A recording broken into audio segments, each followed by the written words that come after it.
Hello everyone. In this sections we will discuss about atoms, atomic number, mass number, and how to calculate all those numbers and how to use this number for our learning experiences. So let's talk about what is an atoms.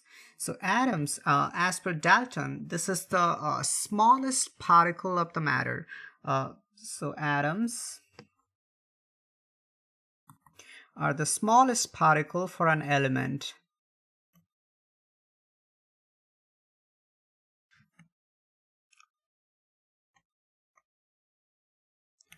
What do I mean by smallest particle? So let's say the same example, let's say you have an iron bar, then you break them into two pieces, then you get two pieces of iron bar. Then you separate each of them, then you keep dividing until you reach to a point where you cannot divide anymore. So that's the particle is atoms. So atoms are basically building blocks of an element. So you can call this as a building block. So every element that you see is made up of atoms. So this is the smallest particle of an atom that contains the same property as that an element. So let's say we talk about iron. What is the property of an iron? So iron get attracted by a magnet. So if we keep dividing that metal bar, it will be still be attracted to magnets, still be attracted to the magnets, and when you reach to the atom level, one atom of iron would still be attracted to a magnet. So the property of that element stays intact till you reach to the atomic level. So let's talk more about atoms. So as per Dalton's atomic theory, two or more atoms can combine to form a compounds. Two or more atoms can combine to do reactions and make compounds.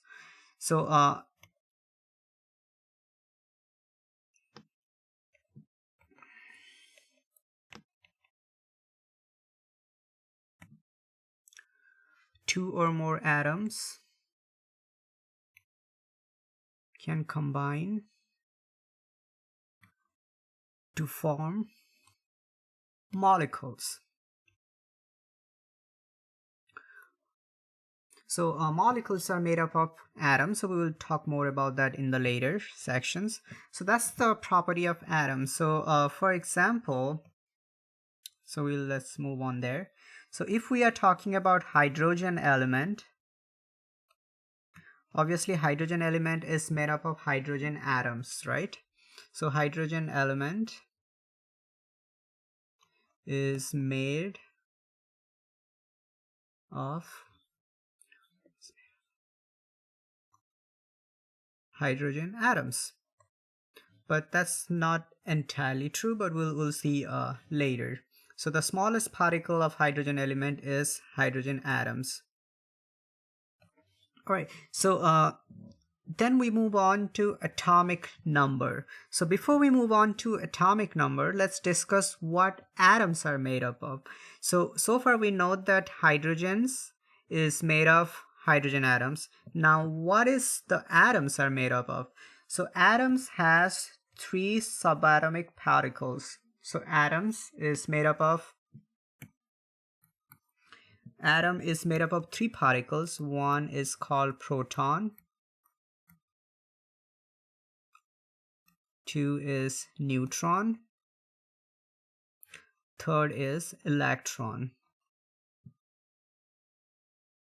Okay, so I'm not going to talk about the discovery of each of those particles. So these are subatomic particles, which is atoms are made up of. So I'm not going to talk about discovery of each of this particle. So these are interesting story. If you are interested, you can take a look at the book. They have nice story in there. So let's discuss more about what each of those are. So protons are, so let's talk about the charge. Protons are usually plus one, not usually, they are plus one. what I'm talking about. Protons are +1 charge, neutron is 0, electron is negative charge. Then the mass. So proton and neutrons are heavy. So we call them, for each proton, this is called 1 atomic mass unit.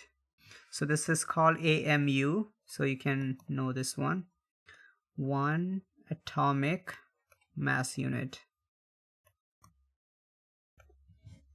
AMU equal to atomic mass unit. Proton and neutrons are same mass, so they are heavy particle, 1 AMU, atomic mass units. So we just count them as 1 unit. However, electron, the weight of electron is extremely small in comparison to proton and neutron, so we count them, that is just negligible mass, so we count them as 0. So don't ever count electron has any mass. This is just massless object in comparison to heavy proton and neutrons. Then let's talk about locations. There are a few models how atoms are made up of. So this is the simplest explanations. I'm just gonna say. So think atom as a tight core. So this inside is extremely packed. And then there is an outside environment where electron exists. So the inside is tightly packed. So this portion here is called nucleus. And nucleus is made up of proton and neutron. So this is tightly packed, super tightly packed. In fact, I'll tell you interesting number later in this class, how tightly packed they are. So we'll talk about the Rutherford's gold experiment in the future videos. So nucleus is very tightly packed and the electrons are outside. So electrons are outside. So these are outside of the nucleus. So technically we cannot say where exactly the electron is, which we're gonna discuss more about later, the exact locations of electron, but we can say where about, like where exactly. We cannot pinpoint that this is where the electron is, but we can say this region we can find the electrons. It's like I can tell like where exactly I'm gonna be, but I'm probably gonna be in my house walking around, right? So it's the same similar situation. I cannot tell where exactly I'm gonna be. Either I'm on my bed or I'm on my couch or I'm on the dining table. There is no fixed location, but I'm just moving around in my house. So this is likelihood where I will be found. So the same where electron doesn't have exact locations, but we can tell where exactly they are. That's called orbital. We'll talk more about that in the chapter 5. Okay, so electrons are usually outside of the nucleus, and obviously outside is not tightly packed. There are a lot of empty spaces, not tightly packed. Lots of empty spaces.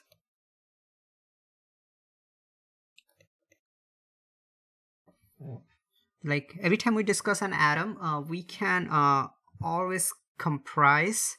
So like there was this interesting story. I may be wrong in terms of exact number, but obviously let's imagine sun. Sun has a lot of particles, right? It's made up of same atom, like it has proton and neutron and electrons. The entire mass of sun can be comprised into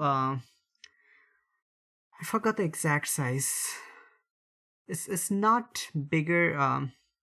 Okay, I'll get back to you. It's the entire mass of sun. I know entire Earth can be comprised into a tiny ball of a few centimeter. So like it's that much empty space we have in between outside of the electrons and the nucleus. Okay, so so the location is inside the nucleus. Neutron is going to be on nucleus and electron is going to be outside the nucleus. So what would be the total mass of atom then? We know that proton weighs 1, neutron weighs 1, and electron weighs 0. So the total mass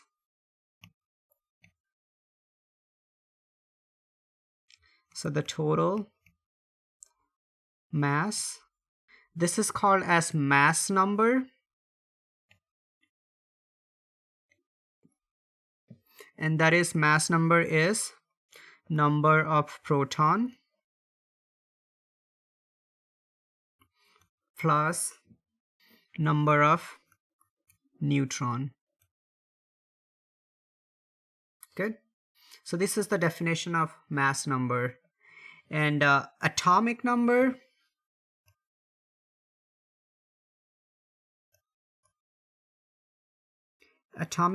is number of protons. We'll see, look at an example. Number of protons present. So these box is critical. That's all you need. So let's look at an element, hydrogen. So the symbol for hydrogen is H1. So this is to the left towards the bottom. This portion called atomic number, H1. I'm going to simultaneously write another element right next to it so that you guys can compare as we go along. So let's do what Na stands for. Sodium. So this is sodium. So what is the atomic number of sodium? Atomic number of sodium is 11. What is the atomic number of hydrogen? Is 1. That's what we shown there, right? So it is 1. So what does this mean? Atomic number is the number of protons. So atomic number equals to number of protons. So how many protons we got here? So if the number is 1, so we got 1 proton in our hydrogens. How about in sodium? How many proton we have in sodium? Number of proton, it's gonna be 11. Good. So let's look at the number of neutrons.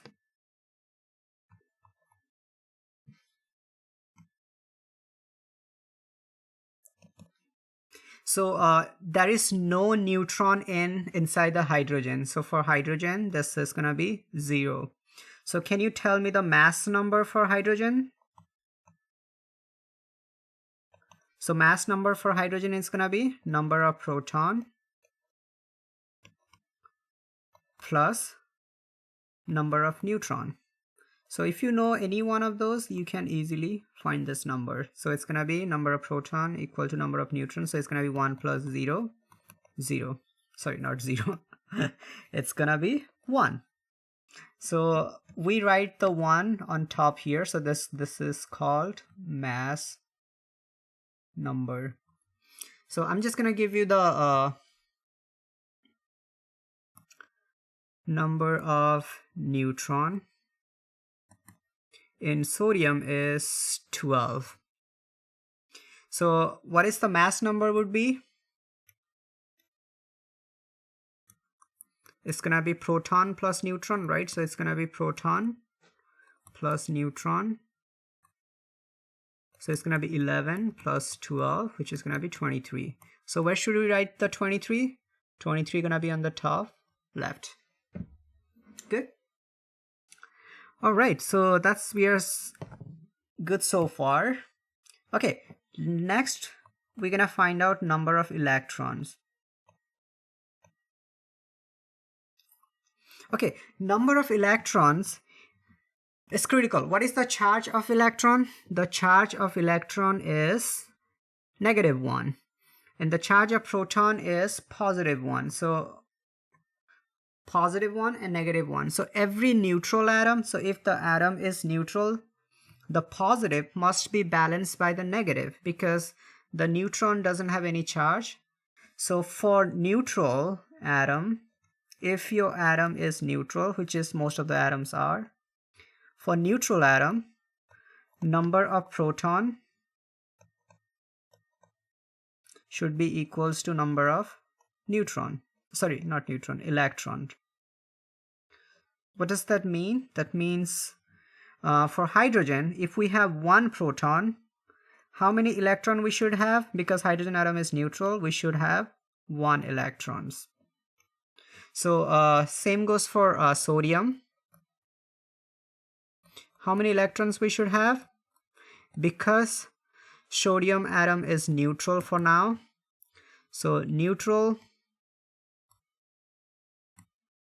sodium atoms, for neutral sodium atom, it's gonna be proton should be equals to electron.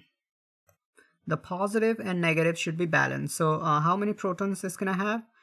It has 11 proton. So how many electron we should have? 11 electrons. That's it. Good. Okay, so let's do some problems here. I'm just gonna put some random boxes here, so you'll see questions like this.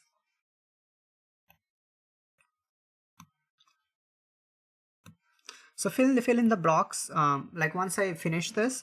So this is proton, electron, neutron. So let's do another box here. Let's put this as atomic number.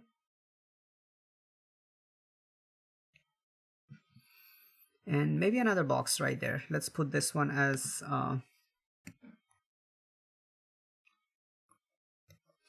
mass number. Okay, I'm gonna write a bunch of elements, then you have to fill in the blanks, right? So let's do potassium. All right, so you should pause here and fill in the blanks by yourself. So potassium, the symbol is K, and the atomic number is 19. The mass number for potassium is 39. Can you fill in the blanks now? So since atomic number is 19, how many proton we should have? 19, because atomic number is same as number of proton. How many electron we should have? 19, because potassium is neutral for now, so it's gonna be the same. How many neutron we should have?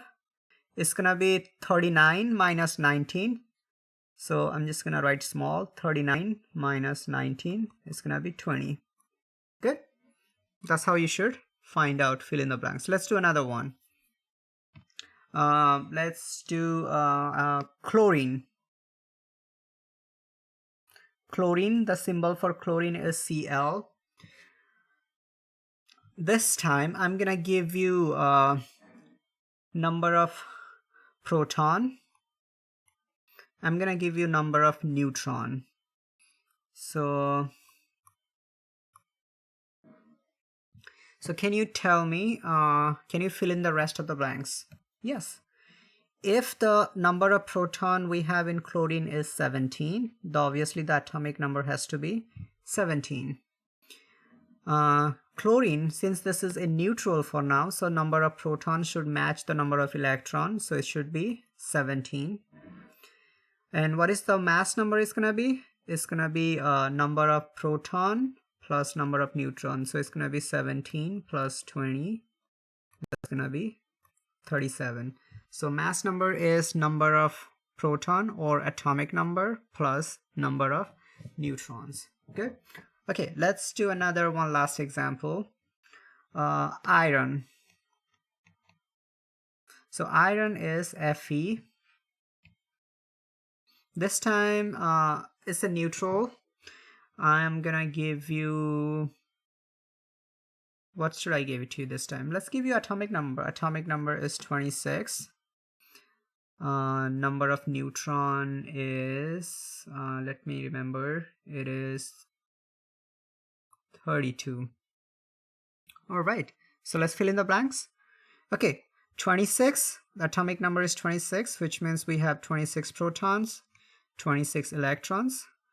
We got 32 neutrons, so our mass number would be number of proton, which is 26, plus number of neutron, that is 32. So the answer is gonna be how much? 36 plus 22, 8, 3, 2, 5, 58. So that's our mass number. All right, so this is how we calculate atomic number, mass number, and electrons. So this is a critical, so make sure you read these portions. Okay, I'm gonna stop here.